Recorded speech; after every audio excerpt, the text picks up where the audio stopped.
Pengemudi ojek daring meninggal dunia tertabrak kendaraan polisi saat pengamanan unjuk rasa di sekitar DPR. Lalu bagaimana caranya bisa meredam situasi yang memanas ini karena kemarahan publik? Kami diskusikan bersama dengan para narasumber. Di studio Kompas TV sudah bergabung bersama kami peneliti senior Ikrar Nusa Bakti. Pak Ikrar, apa kabar Pak? Baik, Alhamdulillah. Terima kasih sudah hadir bersama kami kali ini. Sementara lewat sambungan dalam jaringan sudah ada dua narasumber kami, anggota Komisi 2 DPR RI Ahmad Doli Kurnia dan Komisioner Kompolnas Yusuf Warshim. Bang Doli, Pak Yusuf, selamat malam dengan Tifal di sini, apa kabar? Selamat malam. Assalamualaikum warahmatullahi wabarakatuh. Waalaikumsalam warahmatullahi wabarakatuh. Ada Pak Ikrar juga di studio untuk saat ini. Sudah disampaikan oleh Presiden Prabowo, Presiden menyayangkan sampai ujungnya seperti ini, Bang Doli, sebagai bagian juga dari tim pengawas di DPR maupun juga bagian dari koalisi pemerintahan Pak Prabowo. Apakah sudah menduga akan ujungnya seperti ini? Mengingatkan kalau dari timeline, Senin ada demonstrasi, kemudian Rabu ada, dan ternyata ceritanya malah seperti ini sekarang. Ya, tentu kita sangat prihatin ya dengan kejadian hingga sampai saat ini, apalagi tadi malam ada anggota masyarakat yang menjadi korban jiwa gitu. Nah, oleh karena itu pertama saya menyampaikan secara pribadi dan juga mungkin atas nama teman-teman DPR ya, turut berduka cita, kami berbelasungkawa. Tentu kami semuanya atau kita semua tidak berharap ya kejadian seperti itu terjadi. Aspirasi masyarakat tentu perlu terus disampaikan. Tidak ada yang larang, tidak ada yang menutup-nutupi. Rakyat bisa boleh kapan saja datang ke DPR untuk menyampaikan aspirasinya. Dan saya kira memang catatannya tentu aspirasi itu disampaikan dengan baik dan tertib. Nah, itu yang pertama. Yang kedua, saya kira kita mengapresiasi apa yang disampaikan oleh Pak Prabowo dalam pidatonya ya. Pertama, itu sebagai pemimpin kepala pemerintahan dan kepala negara mengambil hand-ons ya, hand-ons, jadi mengambil tanggung jawab karena memang ini situasinya sudah sedemikian rupa ya, banyak sekali runtutan-runtutan kemudian aksi-aksi yang bisa jadi kalau tidak ada yang mengambil alih, ini akan melebar kemana-mana dan semakin chaos gitu. Tetapi yang kedua yang paling penting juga adalah bahwa pidato Pak Prabowo itu menunjukkan adanya empati ya kepada rakyat Indonesia dan sekaligus juga mengucapkan belasungkawa kepada almarhum Afan Kurniawan itu. Dan Pak Presiden mengajak kepada kita semua untuk tetap menahan diri, waspada. Ya, kita menenangkan diri dan akan mengambil tanggung jawab juga terhadap penyelesaian kasus sampai hingga meninggalnya Saudara Afan Kurniawan itu. Saya kira mudah-mudahan ini bisa meredam ya suasana dengan segera, kira-kira begitu. Kalau begitu, Anda berarti setuju dengan pernyataan Komnas HAM bahwa ada penggunaan kekuatan berlebih yang dilakukan polisi dalam insiden kemarin itu? Nah, tentu saya kira nanti akan menjadi kajian kita ya secara mendalam. Karena ini peristiwa baru tadi malam, kami pun DPR pasti nanti akan mendapatkan informasi atau bahkan mengundang mungkin Komnas HAM ya dengan komisi-komisi terkait, mungkin teman-teman di Komisi 3 atau kemudian di Komisi 13 ya, yang nanti mitranya masing-masing berkaitan dengan soal kerja-kerja di pemerintahan. Ada pihak kepolisian, ada Komnas HAM dan seterusnya. Tentu nanti informasi yang didapatkan oleh termasuk Bapak dari Kompolnas, kemudian dari kepolisian dan juga dari Komnas HAM itu akan menjadi bahan masukan buat kita untuk mendorong pengusutan tuntas kasus ini sesuai dengan apa yang disampaikan oleh Presiden kita. Oke, dan kami juga ajak Anda, pemirsa Kompas TV, untuk melihat visual terbaru dari Mapolda Metro Jaya saat ini. Upaya pembubaran massa masih tetap berlangsung, mengingat sudah limit untuk melakukan aksi unjuk rasa pada pukul 6 sore waktu Indonesia bagian Barat. Sebagian massa yang tergabung di Mapolda untuk unjuk rasa datang dari kalangan mahasiswa, dan upaya polisi untuk mensterilisasi kembali kawasan Mapolda, terutama untuk akses masuk menuju ke sekitar gedung Direktorat Reserse Kriminal Khusus dan Kriminal Umum Polda Metro Jaya masih terus berjalan hingga saat ini. Suara yang disampaikan masih sama, selain karena ada tuntutan terkait dengan sangkut pautnya masih terkait dengan isu yang terkait dengan DPR RI, masalah tunjangan anggota dewan, tapi juga tuntutan keadilan atas kematian dari salah satu pengemudi ojek daring di tengah orasi atau unjuk rasa yang berlangsung di Jakarta kemarin di tanggal 28 Agustus 2025. Nah, Pak Yusuf, tadi sudah disampaikan juga oleh Polri dan tadi ada pendamping juga Pak Anam dari Kompolnas soal proses awal dari pengusutan terhadap 7 terduga pelanggar dari anggota Brimob ini, dan disebutkan bahwa ketujuhnya dari gelar perkara awal itu terbukti melakukan pelanggaran kode etik polisi. Poin mana yang benar-benar dianggap bisa memberatkan posisi mereka? Bagian melanggarnya paling berat itu bagian mana, Pak? Ya, terima kasih. Tentu yang dilakukan oleh Polri ada langkah-langkah simpatik yang telah dilakukan oleh Pak Kapolri menyampaikan permintaan maaf. Yang kedua, selanjutnya pada hari ini dari Divpropam telah menyampaikan proses pemeriksaan terhadap 7 terduga pelanggar yang kaitannya dengan mobil Rantis Brimob yang itu ada fakta menabrak. Ini tentu sudah tepat yang dilakukan oleh Propam, kemudian itu menempatkan Paksus. Tentu fakta-fakta dugaan pelanggaran itu harus dilakukan penggaliannya secara komprehensif sehingga prosesnya itu benar-benar nantinya hasilnya dan bagaimana selanjutnya tindakan tuntas dan tegas itu yang paling utama. Kita sebagai pengawas fungsional kinerja Polri itu memberikan rasa keadilan kepada korban, sehingga kita tidak terfokus pada mana fakta yang penting, mana yang tidak penting. Fakta-fakta yang digali terhadap 7 terduga pelanggar itu harus komprehensif sehingga memastikan prosesnya tepat, cepat, prosedural dan profesional, dan paling utama sekali lagi memberikan rasa keadilan kepada almarhum, kepada keluarga almarhum. Itu yang paling utama, Bung Tifa. Oke, tapi kalau menyangkut lagi dengan pernyataan Komnas HAM yang menyebutkan bahwa ada penggunaan kekuatan berlebih yang dilakukan polisi terutama saat insiden tabrakan yang dialami oleh Afan itu, Kompolnas setuju? Kompolnas sebagai pengawas fungsional terhadap kinerja tentu tidak bisa melihat langsung secara parsial. Proses secara teknis, penanganan kegiatan unjuk rasa oleh masyarakat itu secara teknis itu ada diatur di dalam Perkap nomor 7 tahun 2012. Tata cara pelayanan, pengamanan, dan penanganan kalau itu ada perkara pelanggaran penyampaian pendapat di muka umum. Maka standarnya di situ dulu. Di situ ada 3 tahapan yang dilakukan di dalam penanganan kegiatan unjuk rasa, di dalam penggunaan kekuatan, penggunaan kewenangan, di dalam penanganan unjuk rasa ada yang disebut tahap hijau, tahap kuning, tahap merah. Nah, kalau sudah ada penggunaan pasukan PHH, Brimob, yang itu kaitannya dengan mobil Brimob itu berarti situasinya sudah zona merah. Situasi merah itu terjadi indikasi-indikasi pelanggaran hukum, anarkisme, maka di situ sudah masuk pasukan huru-hara, tidak lagi dalam pengendalian Dalmas. Nah, oleh karenanya proses tahapan-tahapan ini tentu untuk bisa menyimpulkan bagaimana tentu harus dilakukan evaluasi secara komprehensif. Apakah situasi hijau, adanya negosiasi kepada Korlap itu sudah dilakukan secara humanis, yang kemudian himbauan-himbauan kepolisian oleh Komandan Dalmas itu telah dilakukan, tetap saja masa melakukan indikasi-indikasi menuju anarkisme sehingga masuk ke zona merah, itu harus dilakukan evaluasi, tidak bisa kita langsung menyimpulkan secara parsial. Nah, ini tugas Kompolnas memastikan itu. Kalau yang Anda cermati juga Prof. Ikrar, ini kan awalnya dari tuntutan massa terkait dengan tunjangan DPR di hari Senin kemarin itu. Ujungnya juga ricuh. Kemudian di hari Rabu ada demonstrasi kembali, ricuh kembali. Tapi ternyata ada peristiwa ini. Berujung seperti ini, benang merah yang Anda tangkap nih, apa yang keliru selama ini? Ya, kalau saya lihat ya, ini yang harus diselidiki.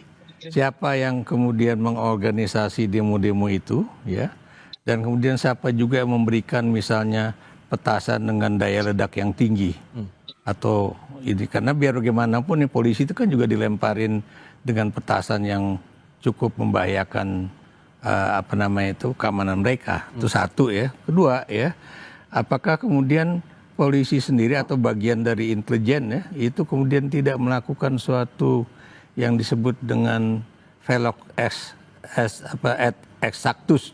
Jadi melakukan suatu kajian kira-kira siapa para pendemo itu dan kemudian apa yang mereka lakukan, misinya apa. Kenapa demikian? Karena kita kan waktu itu juga sudah melihat ya bahwa ada keinginan-keinginan dari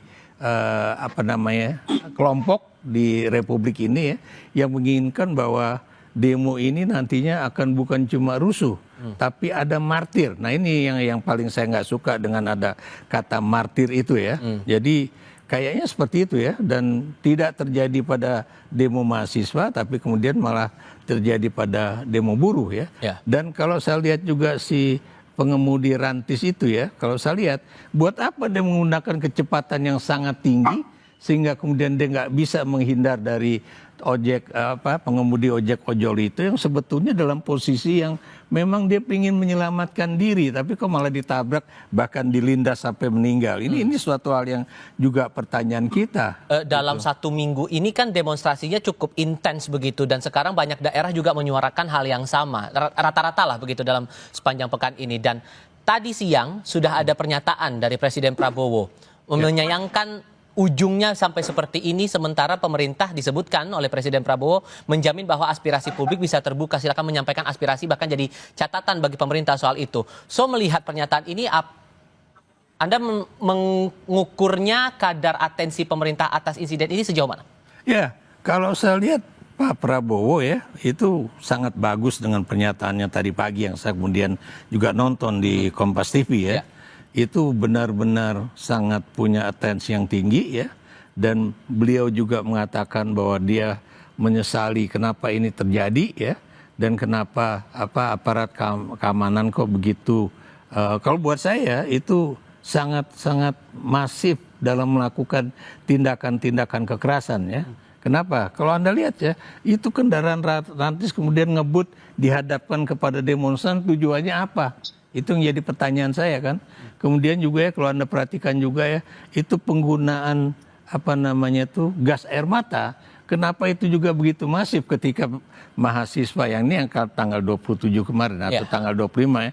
Begitu orang-orang mau pulang kok malah kemudian dihadapi oleh polisi sehingga kemudian mereka mundur dan kemudian terjadilah lempar-lemparan, baik itu yang lemparan batu ataupun kemudian lemparan petasan dan sebagainya. Ini yang juga jadi pertanyaan kita. Itu protapnya seperti apa sih polisi gitu loh. Jadi ini yang juga harus dikaji secara menyeluruh ya. Yang saya maksud dikaji secara menyeluruh.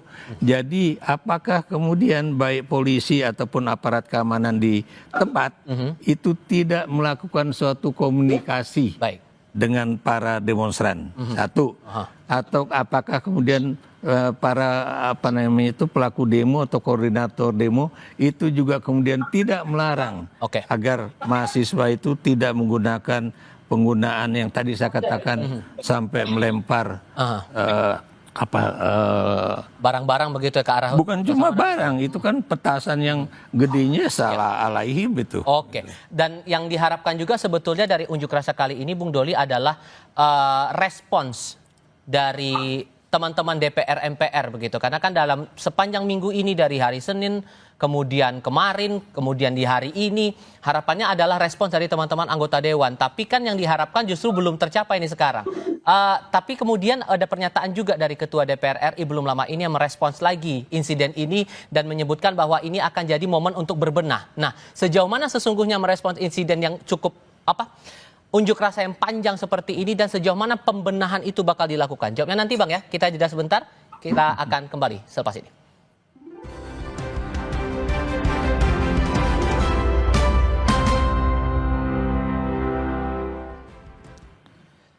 Sebelum kami lanjutkan diskusi, kami ajak Anda untuk melihat keadaan terbaru di sekitar Mapolda Metro Jaya, Jakarta Pusat.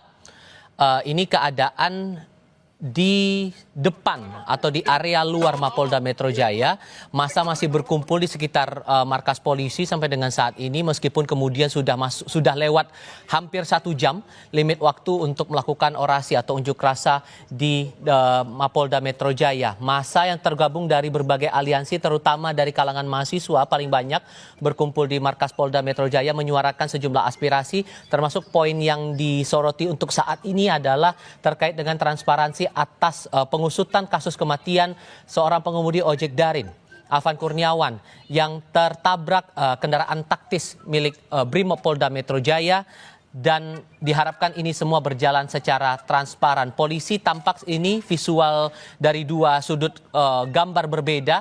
Di sebelah kiri Anda adalah area luar dari markas Polda Metro Jaya, sementara di sebelah kanan ini adalah visual di dalam Mapolda, persisnya di akses masuk mendekati gedung Ditreskrimum dan Ditreskrimsus Polda Metro Jaya. Polisi berupaya untuk membubarkan massa untuk memastikan keadaan di sekitar Mapolda tetap kembali kondusif karena limit waktunya sudah habis bagi massa untuk melakukan orasi di sekitar markas polisi. Tidak hanya terkonsentrasi di Jakarta Selatan di Mapolda, tapi juga massa masih berkumpul sampai dengan saat ini di kawasan Kuitang, Jakarta Pusat. Kami masih melanjutkan diskusi bersama dengan para narasumber, melanjutkan pertanyaan saya di segmen sebelumnya nih Bang Doli. Harapan yang diinginkan oleh demonstran ini sepanjang demonstrasi pekan ini kan adalah respon, jawaban langsung dari anggota DPR kepada mereka yang sudah bersuara di depan gerbang DPR MPR itu.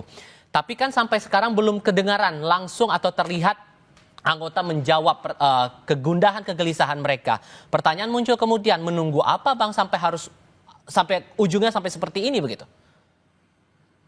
Iya, tentu kami memberikan apresiasi apapun yang disampaikan oleh masyarakat, ya, rakyat ke DPR.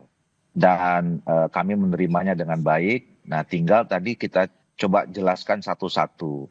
Kalau bicara tentang penyampaian aspirasi soal tunjangan, itu kan sudah dijelaskan, ya.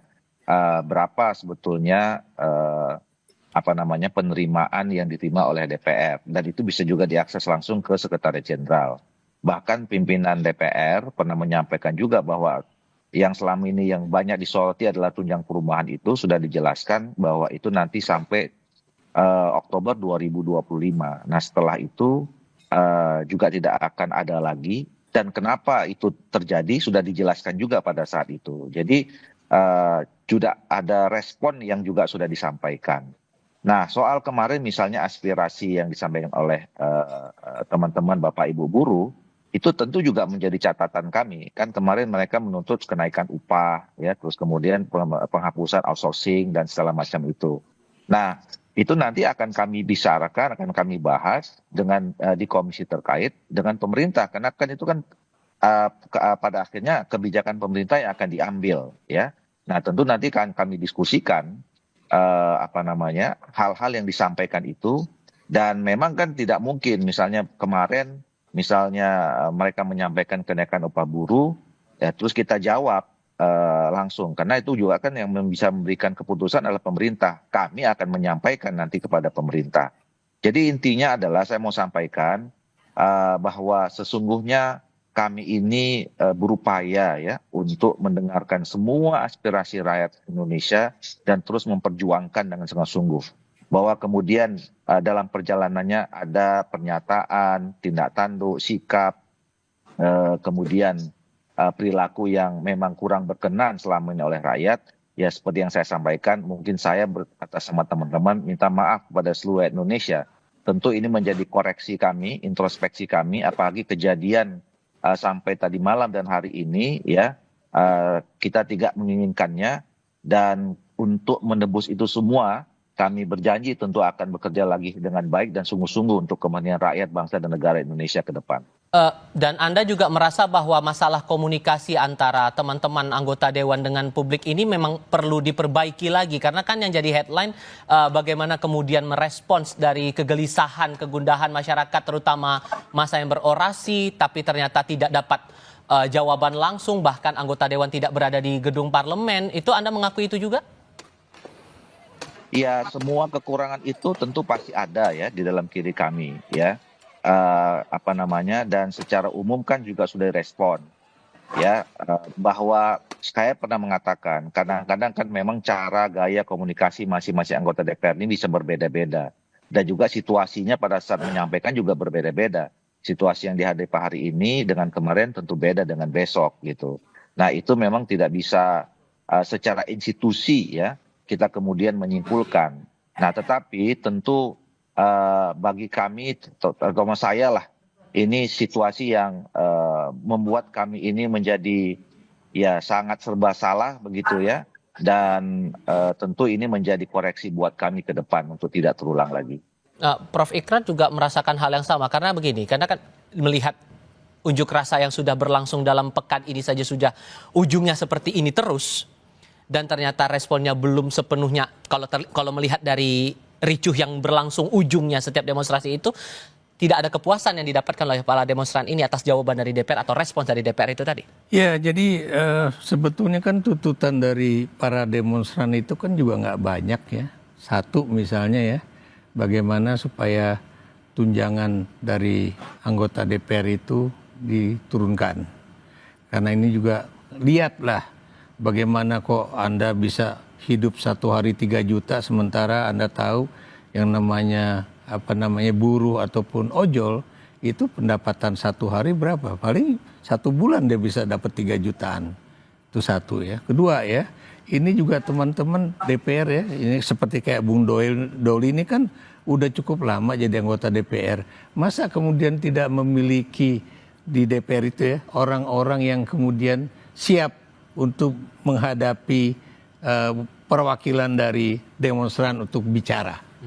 Ya, dan kemudian kalau Anda pertanyakan juga kenapa misalnya para pendemo itu juga makin marah, karena teman-teman anggota DPR itu membuat pernyataan-pernyataan yang seakan-akan jangan disamakan dong antara anggota DPR dengan misalnya buruh pabrik ataupun yang lain-lain begitu kan. Seakan-akan mereka itu memiliki punya hak istimewa untuk mendapatkan berbagai tunjangan-tunjangan yang nilainya itu auzubillah min zalik ya. Itu belum termasuk kalau misalnya yang dikatakan oleh Krisdayanti ya, berapa uang untuk reses, berapa untuk komunikasi dengan rakyat ya di daerah pemilihan. Itu kan nilainya gede banget itu. Baik. Oke, tapi di sisi lain karena unjuk rasa ini sudah dijamin undang-undang, semua bisa menyuarakan aspirasi. Yang juga menjadi sorotan sekarang ini Pak Yusuf adalah standar prosedur dari pengamanan yang dilakukan satuan pengamanan terutama polisi saat berada di unjuk rasa, terutama lagi khususnya lagi saat kondisi sudah mulai chaos, saat mulai ricuh. Sebetulnya Pak, melihat fenomena yang kita lihat sekarang ini dalam 3 hari atau 3 kali unjuk rasa di Jakarta setidaknya, SOP mana yang rasanya betul-betul sudah melewati batas yang dilakukan polisi sampai akhirnya berujung seperti ini? Tapi jawabnya nanti, kita jeda sebentar. Kami segera kembali.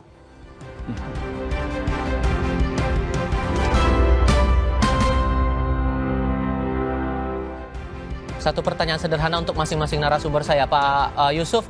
Pertanyaan saya sebelumnya, melihat dinamika unjuk rasa saat ini yang ujung-ujungnya ricuh, Anda melihat ada SOP yang dilanggar polisi tidak yang sudah melampaui batas ini?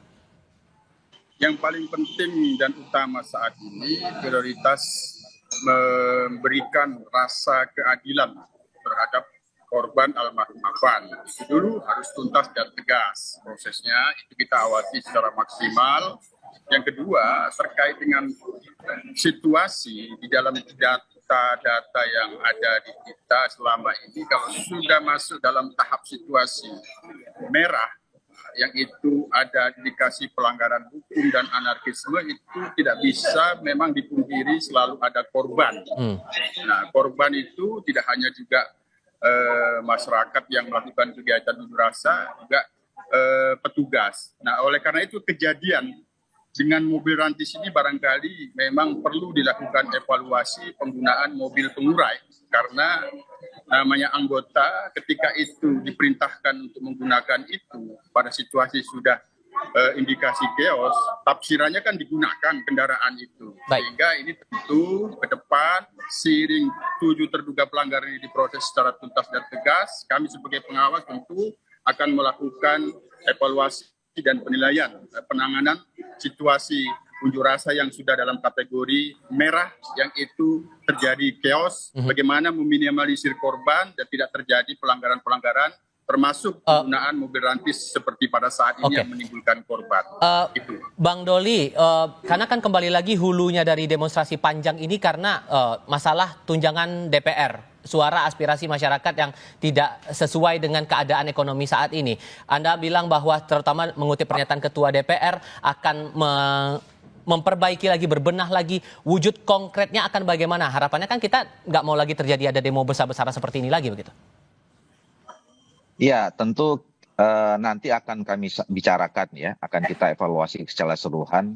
Yang pasti bahwa selama ini juga harus dilihat secara objektif. Jangan kemudian gara-gara kejadian 1-2 hari ini kita kemudian dianggap selama ini tidak bekerja. Itu dulu yang paling penting. Nah, kami terus bekerja dan apa yang menjadi aspirasi tentu akan kami serap, akan kami diskusikan dan kami akan sampaikan kepada pemerintah untuk memberikan yang terbaik buat rakyat Indonesia. Gitu. Oke, so melihat dua fenomena ini Pak, suara publik masalah DPR, kemudian sekarang menuntut keadilan, kita berharap jangan sampai demo besar terulang lagi untuk hari-hari berikutnya, agar bisa meredam amarah publik ini, siapa melakukan apa? Ya, yang jelas ya, yang semuanya harus melakukan suatu kajian atau kajian kembali ya. Kenapa kemudian demonya bisa jadi kayak begitu? Apakah kemudian polisi juga tahu siapa yang kemudian kelompok-kelompok pendemo itu siapa aja koordinator ya. Tapi buat saya kalau ini terjadi di negara barat atau apalagi di Jepang, kalau misalnya polisi itu melakukan suatu tindakan yang benar-benar mengakibatkan matinya seseorang, itu nggak ada cara lain ya. Buat saya itu namanya Kapolri bukan cuma datang ke rumah mengatakan belasungkawa dan sebagainya. Harusnya sebagai tanggung jawab dia sebagai pimpinan mundur. Itu biasanya seperti itu. Dan kalau memang nggak mau mundur, ya Pak Prabowo juga harus mengambil satu tindakan melalui satu kajian yang juga objektif juga ya. Apakah kemudian Kapolri ini masih tetap bisa dipertahankan atau kemudian diganti? Tetap bahwa kemudian unjuk rasa adalah hak siapapun untuk menyuarakan pendapatnya, tapi tetap kita berharap semoga ini kondisinya tetap bisa kondusif karena masih ada hak-hak orang lain yang juga harus tetap kita jaga di tengah unjuk rasa ini. Pak Ikrar, terima kasih. Bang Doli, kemudian Pak Yusuf, terima kasih sudah bergabung bersama kami kali ini. Saya selalu semuanya, selamat malam. Wah, terima kasih. Kami akan segera kembali, tetap di Kompas TV.